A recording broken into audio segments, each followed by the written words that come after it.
killing civilians during a 2007 ambush in Afghanistan. Now, his record will be wiped clean, and the Board of Correction of Naval Records says he should be considered for a retroactive promotion. Joining me now to share the story, retired Marine Corps Major Fred Galvin. Great to have you with us tonight, sir.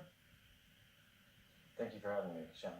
So I know that you were part of a convoy there in March of 2007 when a suicide bomber with a van loaded with explosives came after you guys, fire opened from both sides of the road where you were, and it's what happened after that that led to all the trouble. What were you accused of and your men?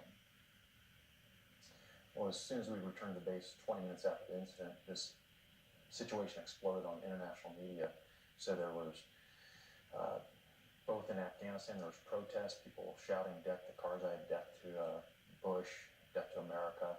It really swelled up, and then it led to us being accused of killing 19 and wounding 50 Afghan civilians, including women, children, elderly, and that allowed an investigator to come in. And the first day he was there, he interviewed some of our Marines, and then we were kicked out the next day far before the investigation was completed.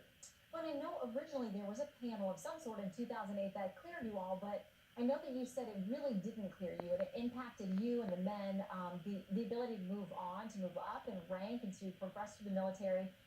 What was the stain that remained on you all, even though there was that 2008 that seemed to clear you? Yes.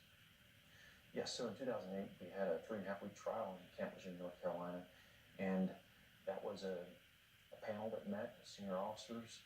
And instead of any other military justice case where they, at the culmination, used legal terms such as innocent, guilty, or dismissed, they used the phrase acted appropriately. And they did it on a Friday night.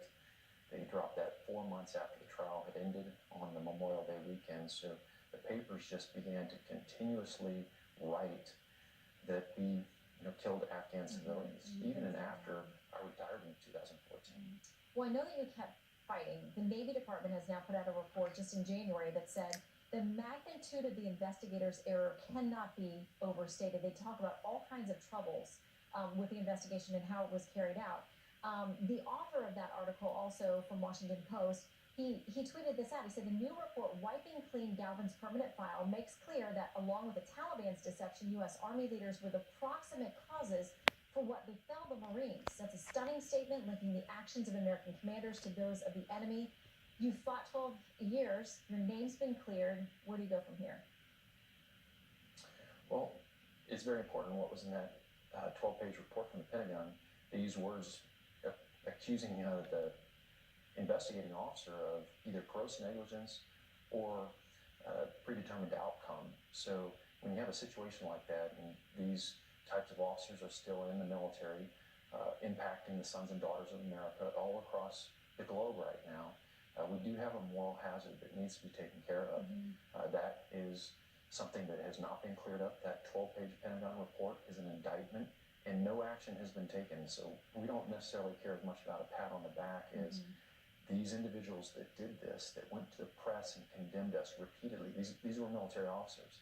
They did it in print and on video. That type of destruction of the presumption of innocence and not allowing us to have equal justice under law, those are problems in our society. You want to shine a light to make sure it doesn't happen to others. Fred Galvin, thank you for your service, and we are glad that you've gotten this report, and we hope good comes from it. Thank you, sir. Thank you, Shannon. All right, the last couple